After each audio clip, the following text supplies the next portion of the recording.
¿Qué tal? ¿Cómo les va? Buenos días a todos. Bienvenidos a un nuevo fin de semana aquí en la Alameda. Uno de los lugares más frescos de Mendoza, ¿o no? Bienvenidos a todos. Bienvenidos a los que vienen cada fin de semana. Bienvenidos a algunos que no nos veíamos hace rato. Y bienvenido a vos. A vos que estás aquí por primera vez, que nos acompañás por primera vez.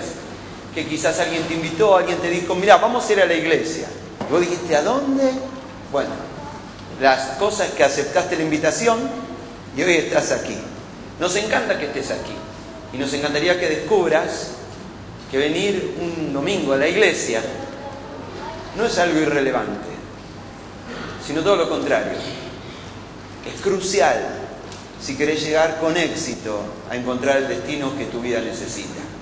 Bienvenidos a todos. Hoy vamos a compartir un nuevo mensaje de la palabra de Dios. La semana pasada comenzamos a ver una primera faceta de quién es este Dios que quiere revelarse. Y hoy vamos por una nueva. Una nueva que nos recuerda que, como dice el título de este mensaje, que Dios es temible. Una imagen distorsionada de Dios, muy frecuente en nuestra generación, es la de un Dios impotente, ausente, obsecuente. Es decir, de un Dios que ni agrega ni suma. Es más, un Dios a lo cual los hombres lo podemos decir qué es lo que tiene que hacer. Como dice la canción, Diosito Santo, bájame al cielo. ¿Cómo es esa canción? Usted la conoce mejor que yo, ¿no? Es decir, un Diosito de bolsillo. Un Diosito miniatura. Un Diosito que yo le digo lo que tiene que hacer. Ahora, contra todas esas imágenes de un Dios impotente, Dios quiere recordarte esto. Dios es un Dios temible. Es cierto, hay imágenes de Dios que lo muestran a Dios como aquel Padre compasivo o como el Cordero de Dios, como un corderito. Y es cierto, cuando Jesús subió a la cruz se hizo débil. Y cuando murió por nosotros en esa cruz, Él fue Cordero de Dios. Pero como recién cantamos en la canción, Dios no solamente es Cordero. La Biblia también dice que es Cordero y también es León, ¿no? Y Dios, tan cierto como es un Padre compasivo, para todos aquellos que le buscan humildemente, para todos aquellos que han elegido el camino de la desobediencia, para todos aquellos que han elegido el camino de la mentira, que eligen la maldad, la injusticia, para todos ellos, sépanlo bien, Dios es temible. Dios no es un gatito amaestrado, a que le cortaron las uñas y los dientes. Para todos aquellos que han elegido pararse de la arrogancia, de la soberbia, del orgullo, de la injusticia, de la maldad, sépanlo bien, Dios es un Dios temible. Hace unos años atrás vimos algunas películas que tuvieron como título Las Crónicas de Narnia. Y esa serie de películas están basadas en una serie de libros. Y esa serie de libros tienen como autor a un escritor cristiano que se llama C.S. Lewis. C.S. Lewis en realidad no era un escritor de libros infantiles. En realidad C.S. Lewis era un gran teólogo, un hombre que escribía libros para adultos, libros que intentaban explorar la profundidad del carácter y de quién es Dios. Pero en cierta oportunidad, él se le ocurrió poder, esas verdades profundas que él intentaba compartir con los adultos, decirlo en términos que aún hasta un niño pudiera entender. Y es entonces que él generó esa ficción que es Las Crónicas de Narnia. Y no es casualidad que a la hora de elegir qué personaje iba a representar a Dios, él eligiera a qué animal, a un león. Ese león que en la ficción de Narnia se llama Aslan. Y al final del segundo libro, o al final de la primera película, se genera un diálogo bastante interesante entre Lucy y su amigo. Es porque después de haber salvado a sus amiguitos, el león decide marchar e irse. Y Lucy al verlo dice, ¿por qué no se queda? ¿Por qué no le hacemos un lugarcito para tenerlo acá en el palacio a Aslan, al león? Y la respuesta fue la siguiente, no te equivoques.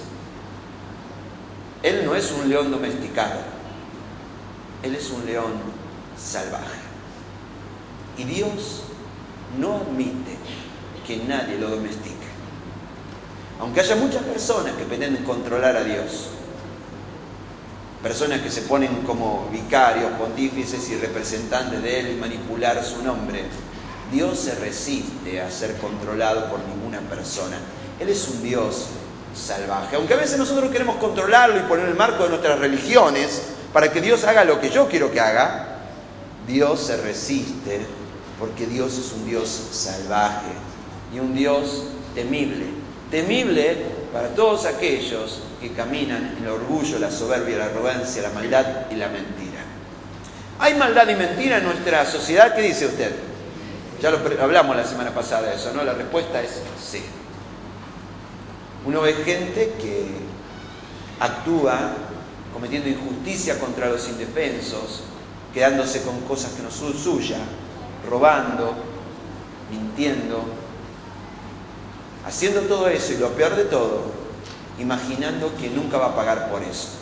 En nuestro país, la palabra impunidad es una palabra terrible que describe parte de la realidad de nuestro país. ¿Qué significa? Que aquí todo el mundo roba, hace lo que quiere y después ¿qué pasa?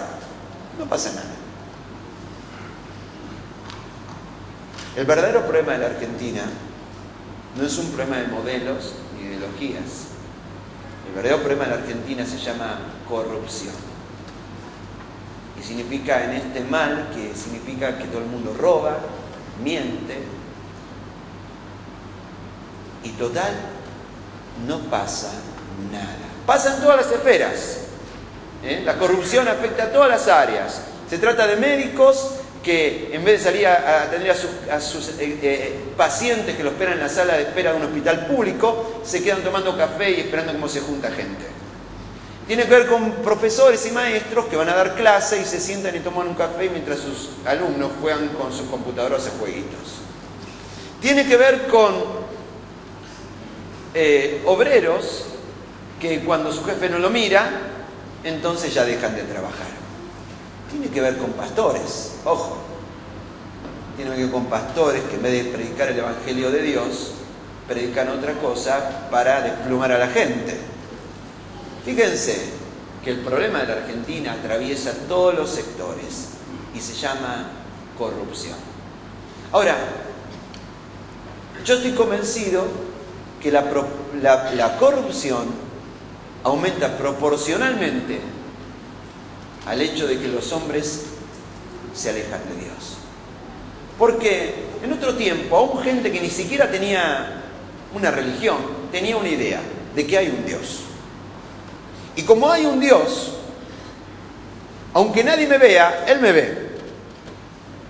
Y algún día voy a tener que dar cuenta de lo que hago con mi vida.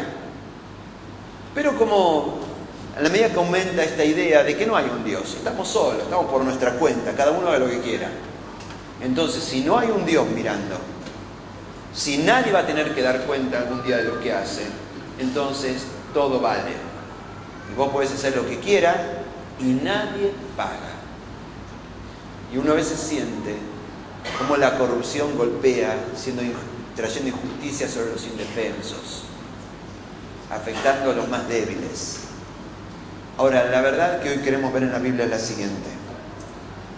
A todos aquellos que piensan que pueden robar, que pueden mentir, que pueden ser infieles, que pueden lastimar a otros y que piensan que no va a pasar nada, están equivocados.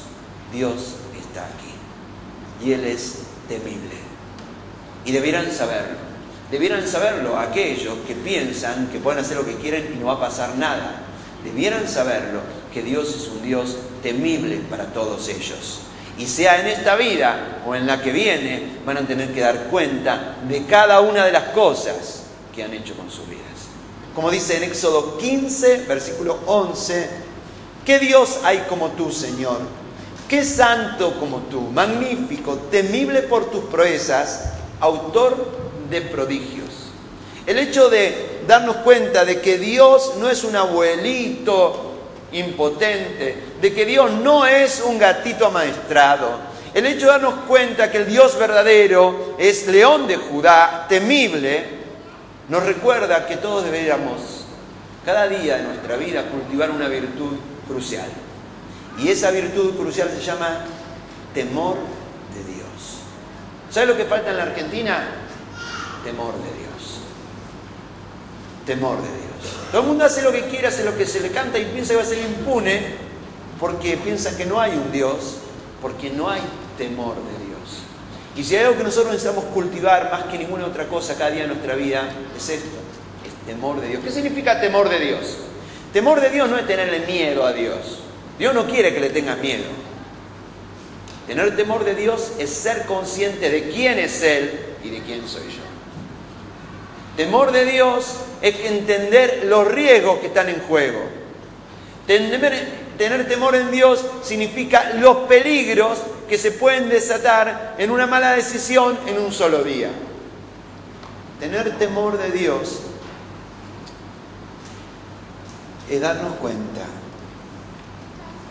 de que nuestro futuro depende crucialmente de que Dios ocupe el lugar que tiene que ocupar en mi vida. ¿Qué significa tener temor de Dios? Por decir algunas cosas. En primer lugar, tener temor de Dios es rendirnos ante su majestad. Es darnos cuenta que no somos iguales a Dios. Hay gente que intenta relacionarse a Dios como si fuéramos dos amigotes. Che, barba. Ahora sí. Che, barba, dame una manito. Compadre. Dios no es ni el barba, ni es compadre tuyo. No estamos codo a codo ni somos iguales con Él. Tener temor de Dios es entender que nosotros al lado de Él somos hormiguitas. La Biblia dice en 1 Crónicas 16, 25 al 27, grande y digno de alabanza en nuestro Dios, más temible que todos los dioses. Los dioses de otras naciones son dioses falsos, pero Dios hizo los cielos. Lleno está su santuario de majestad y esplendor y poder y belleza. Tener temor de Dios significa, en segundo lugar, temblar ante el juicio de Dios. Es saber que Dios juzgará cada acción, que los hechos de esta vida tienen consecuencia. A veces nosotros vemos a gente haciendo cualquiera y para colmo le va bien. Entonces dice, no entiendo nada. La Biblia dice en Eclesiastés 8:12, el pecador puede hacer lo malo 100 veces y vivir muchos años. Dios te lo advierte, no te preocupes, vas a ver esto. Pero sé también que le irá mejor a quien teme a Dios y le guarda reverencia. Y lo cierto es que aunque la gente no lo quiera admitir, hay juicio de Dios sobre todo aquel que comete maldad, mentira e injusticia. A veces en esta tierra, y aunque no fuera en esta tierra, en la otra vida, cuando Dios dicte sentencia y la historia termine. Lo que debieran saber muchos de aquellos que tienen poder, ostentan autoridad y creen que son dueños de la vida de los demás y hacen lo que se les canta y no va a pasar nada, de que hay juicio de Dios sobre sus vidas. Hay consecuencia sobre cada acto que nosotros tenemos en la vida. Dice el Salmo 34, 11 al 16, vengan hijos míos y escúchenme, que voy a enseñarles el temor de Dios. Bueno, escuchamos, ¿qué dice? El que quiera amar la vida y gozar de días felices, que refrene su lengua de hablar el mal y su labio de proferir engaños, que se aparte del mal y haga el bien, que busca la paz y la siga. Los ojos del Señor están sobre los justos y sus oídos atentos a sus oraciones. El rostro del Señor está contra los que hacen el mal para borrar de la tierra su memoria. En tercer lugar, tener temor de Dios es sentir náusea por el pecado.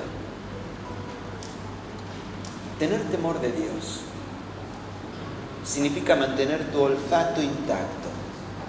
De cuando estás por a punto de comer porquería, darte cuenta que no deberías. Tener temor de Dios significa que cuando estás por hacer algo que sabes que Dios no aprueba, algo que está lleno de egoísmo, de maldad, de mentira, de ocultamiento, tener la reacción de decir, Dios me libre de comer esta porquería. Justamente la pérdida de temor de Dios es cuando nosotros empezamos a tolerar cualquier cosa en nuestras vidas. Y empezamos a comer basura. Y empezamos a consumir basura con nuestros ojos, con nuestros oídos, con nuestra vida. Y comenzamos a enfermarnos de la basura que estamos comiendo. Tener temor de Dios es sentir náusea frente a aquellas cosas que sabemos que claramente ensucian nuestra vida e intoxican nuestro corazón. Dice la Biblia en Proverbios 8:13, quien teme al Señor aborrece lo malo. Yo aborrezco el orgullo y la arrogancia, la mala conducta y el lenguaje perverso. Por eso tener temor de Dios significa decir, Señor, ya no quiero comer más basura, limpiame de toda porquería que esté comiendo. Como dice 2 Corintios 7:1, como tenemos estas promesas, queridos hermanos, purifiquémonos de todo lo que contamina el cuerpo y el espíritu para completar en el temor de Dios la obra de nuestra santificación. Y significa, Señor, limpiame. Señor, devuélveme el olfato, devuélveme el temor de Dios para ya no volver a admitir en mi vida cosas que no puedo admitir. Para ya no tolerar en mi vida cosas que no puedo tolerar, cosas que me ensucian, cosas que destruyen mi santidad, cosas que ponen en juego mi pureza, cosas que están haciendo que pongan en peligro todos los planes que vos tenés para mí. En cuarto lugar, tener temor de Dios es luchar por una vida de integridad. Integridad significa ser de una sola pieza. Si algo se mantiene en una sola pieza, se mantiene íntegro. Cuando algo se rompe, pierde una parte o algo así, ya no está íntegro. Dios quiere que luches por tu integridad. Tener temor de Dios es luchar por la integridad. ¿Qué quiero decir? Todos cometemos errores. Como dije recién, todos estamos medio como infectados del mismo virus. Y cada día que vivimos cometemos errores y, para decirlo teológicamente, cometemos pecados. Pero una cosa es admitir que todos cometemos pecados. Y otra cosa es entregarnos a esa idea sin ninguna resistencia. Dejar que todo fluya y dar lo mismo. La otra cosa es darle pelea. No, ninguno de los que estamos aquí estamos libres de pecado. Jesús dijo, el que esté libre de pecado, que tire la primera piedra. Y todos se fueron silbando bajito. Porque vos, todos cometemos errores. Yo lo admito. Pero una cosa es cometer errores. Y otra cosa es servilmente rendirte a una vida de pecado. Dios quiere que luches, que le hagas frente, que le dé batalla, que luches por tener una vida de integridad. Y vida de integridad significa que tu vida sea de una sola pieza, no de dos piezas. Sos uno aquí, cuando venís a la iglesia el fin de semana y decís amén a cada cosa que leemos de la Biblia, y sos otro cuando estás tomando decisión de negocios, cuando estás tomando decisiones en relaciones a tu familia, cuando estás tomando decisiones con respecto a la ética de la vida. Tienes una doble ética. Y eso significa que no tenés integridad. Ese es nuestro gran problema. La Biblia dice en Jeremías 32, verso 39, haré que haya coherencia entre su pensamiento y su conducta. Y ese es nuestro gran problema. Es que respondemos correctamente a todas las preguntas. Tenemos claras las respuestas a las preguntas de la vida. Nuestra cabeza está pensando bien, pero después cuando salimos a la calle y tenemos que obedecer a aquellas cosas que hemos aprendido, no lo hacemos, no hay coherencia.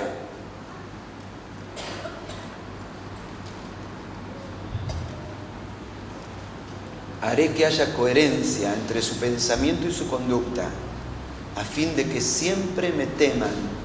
¿Para qué? Para su propio bien y el de tus hijos. Tener temor de Dios es aceptar la vida como un encargo. No solamente Dios no va a juzgar por aquellas cosas que hemos hecho y no deberíamos haber hecho, sino que también vamos a tener que dar cuenta de aquellas cosas que sí deberíamos haber hecho y no las hicimos. Esta semana en Mendoza tuvimos una muy triste noticia. Una noticia que tuvo escala nacional. La historia de esta niña golpeada, maltratada y asesinada. Y creo que si hay algo que sentimos todos los mendocinos esta semana es una profunda indignación. ¿Indignación por qué? Porque aparentemente un montón de gente podría haber evitado esto. Pero todos los que tuvieron la oportunidad de evitarlo parece que no lo hicieron. No hicieron lo que tenían que hacer. Claro que si increpamos a alguno de ellos, ¿qué podrían decirnos? Y yo no hice nada. Bueno, ese es el problema, que no hiciste nada.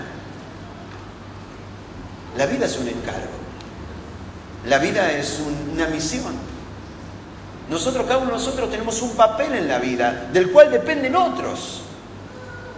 Y si nosotros no vivimos el encargo y la misión por la cual estamos en nuestra vida, otra gente muere. Y esto es importante. Si vos no vivís el encargo que Dios tiene para tu vida, la consecuencia directa es que otra gente está muriendo porque vos no ocupás tu papel. La Biblia dice en 2 Corintios 5:10, porque es necesario que todos comparezcamos ante el tribunal de Cristo. ¿Cuántos van a comparecer en ese tribunal? Todos. La Biblia nos habla de dos juicios.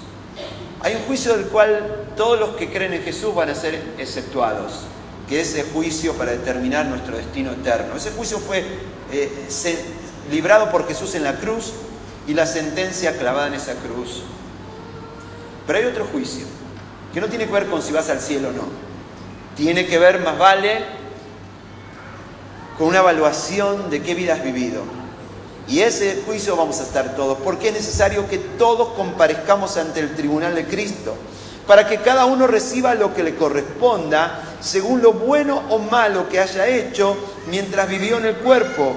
Por lo tanto, sabemos lo que es temer al Señor. Y todos nosotros vamos a estar allí un día delante de Dios. Y Dios dijo, yo no te puse en la tierra simplemente para que ocupes espacio y consumas oxígeno.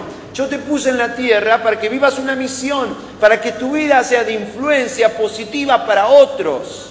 No para que te quedes en tu casa viendo televisión panza para arriba, sino para que tu vida sea una vida que haga un aporte a los demás. Otros dependen de vos. Otros dependen de que vos utilices los talentos, dones y habilidades que Dios te dio para servir a los demás. Ahora, cuando nosotros no cumplimos nuestro encargo, hay gente que muere. Uno de los encargos que Dios le da a todos sus hijos es el encargo de hablar de Jesucristo a todas las personas. La Biblia dice en Ezequiel 33, versos 7 al 9, yo te he puesto como centinela del pueblo de Israel. Tú deberás recibir mis mensajes y comunicarle mis advertencias. Si tú no hablas con él para advertirle que cambie de vida, va a morir, dice el texto. Pero yo te pediré a ti cuentas de su muerte. Y Dios te va a preguntar, ¿y por qué no le hablaste? ¿Y por qué no le hablaste? ¿Y por qué no le hablaste? ¿Y por qué no le hablaste? ¿Y por qué no le hablaste? Cuando los hijos de Dios no cumplen su misión, gente muere. Si usted se sintió indignado esta semana por lo que pasó, miremos el espejo y que esa indignación también se dirija hacia nuestro corazón. El apóstol Pablo era un hombre que tenía temor de Dios. Y porque él tenía temor de Dios, decía cosas como estas en 1 Corintios 9:16. Para mí, anunciar el Evangelio lo considero una obligación ineludible. ¡Ay de mí si no lo anuncio! Él sentía y entendía, era un hombre que tenía temor de Dios y se daba cuenta de lo que estaba en juego. Él no quería llegar un día a estar en la presencia de Dios y tener que escuchar de parte de Dios, ¿y por qué no le hablaste a este? ¿Y por qué no le hablaste a este? ¿Y por qué no le hablaste a este? ¿Y por qué no le hablaste a este? ¡Ay de mí si no anuncio la buena noticia de Jesucristo! Tener temor de Dios es paradójicamente vencer todos los demás miedos. Esto funciona así. Si vos tenés temor de Dios, no tenés por qué temerle a ninguna otra cosa más. Si vos estás lleno de miedos, es porque no tenés temor de Dios. En definitiva, vos tenés que elegir qué vas a temer. ¿Vas a temerle a uno solo? ¿O vas a tenerle miedo a todo? Jesús dijo en Mateo 10:28, no tengan miedo de la gente, que puede destruir el cuerpo, pero no la vida que está en ustedes. Más bien teman a Dios, que tiene el poder de destruirlos totalmente en el infierno. Estamos hablando del Dios temible, ¿eh? Ahora, Dios dice, no tengan miedo a la gente. ¿Qué te puede hacer la gente? A ver, ¿qué te puede hacer? ¿A quién le tenés miedo? ¿Quién te intimida? ¿Quién es el personaje negro en la historia de tu vida? ¿A quién le tenés miedo? ¿Qué te puede hacer? ¿Lastimar? ¿Robar? Lo más que te puede hacer es matarte. Más que eso no te puede hacer. Pero hay cosas peores que esas. Y a esas cosas les tenés que tener temor. Tenés que tener temor a vivir una vida desperdiciada. En séptimo lugar, tener temor de Dios es tener pasión por la intimidad con Dios. Es que tener temor con Dios es ante todas las cosas temer echar a perder tu intimidad con Él.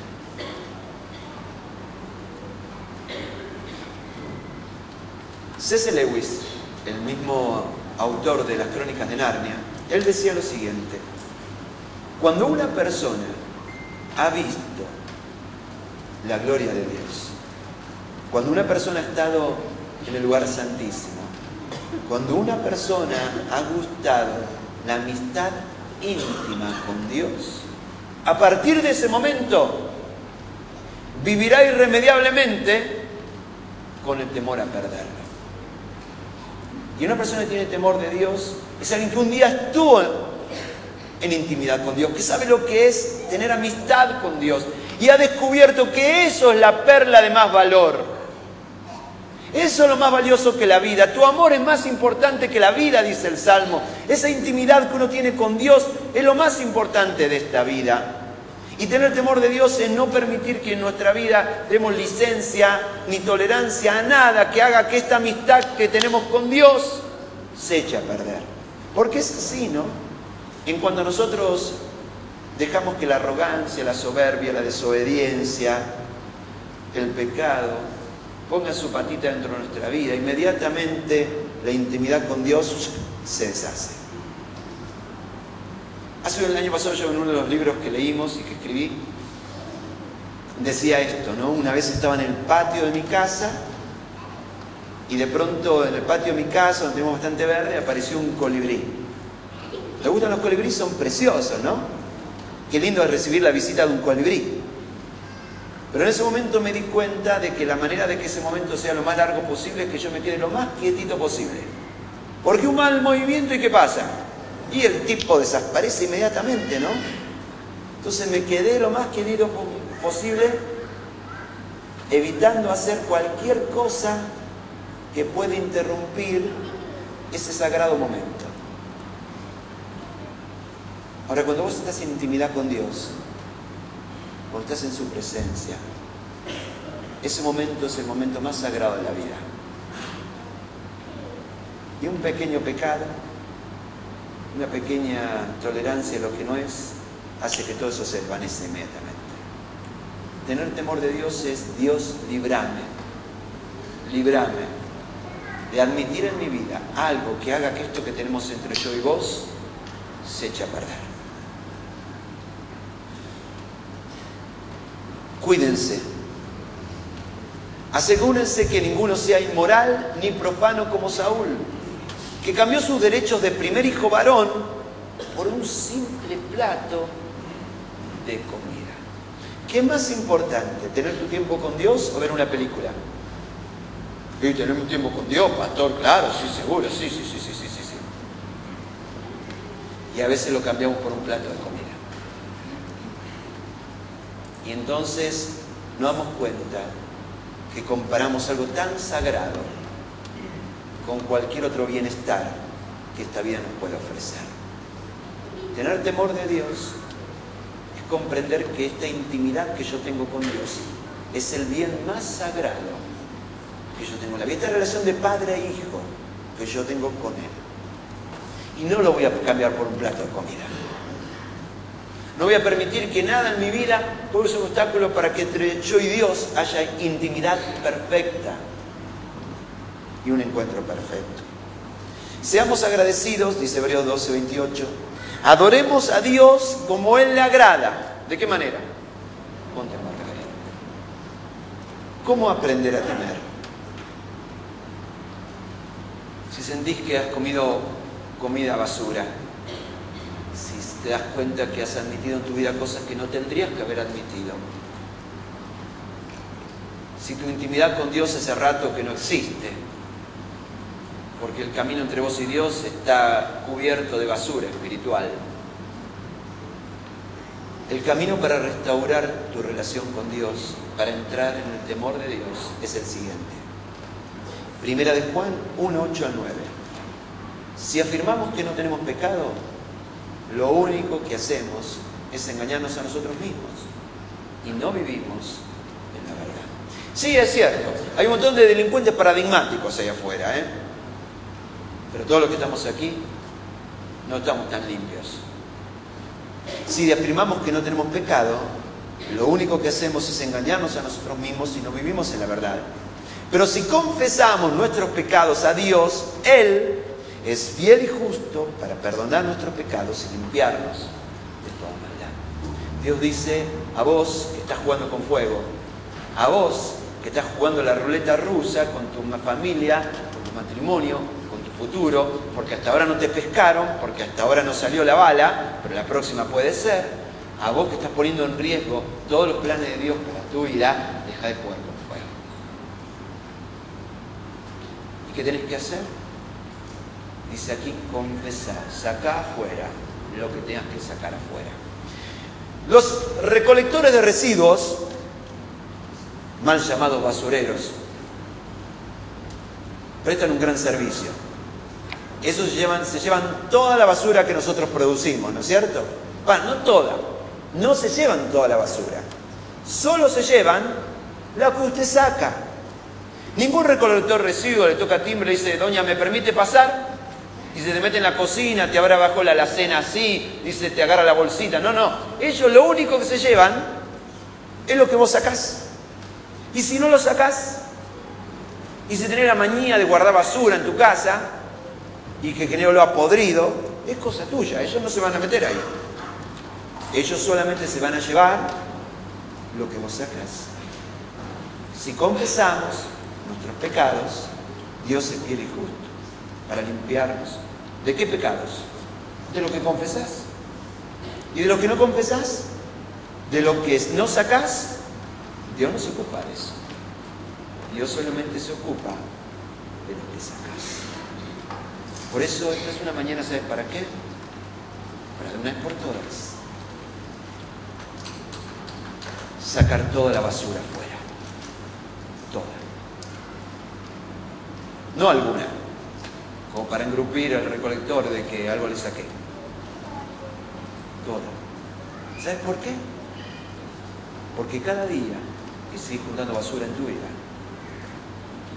es un día en el cual puedes reventar todo tu futuro. Todavía no te agarraron, todavía no te descubrieron, todavía no se enteraron, pero se van a enterar. Todavía el juicio de Dios no cayó sobre tu vida, pero Dios es temible y juicio y hay consecuencia por aquellas cosas que hacemos. Lo bueno es que cuando hacemos esto, Dios hace lo siguiente: haré con ellos un pacto eterno. Nunca dejaré de estar con ellos para mostrarles mi favor. Pondré mi temor en sus corazones. Señor, pon en mi corazón tu temor. Que vuelva a sentir náusea por lo que debería sentir náusea. Que no permita nunca más en mi vida que haya algo que nos separe. Por eso te invito a que en este momento inclines tu rostro, cierres tus ojos y hables con Él.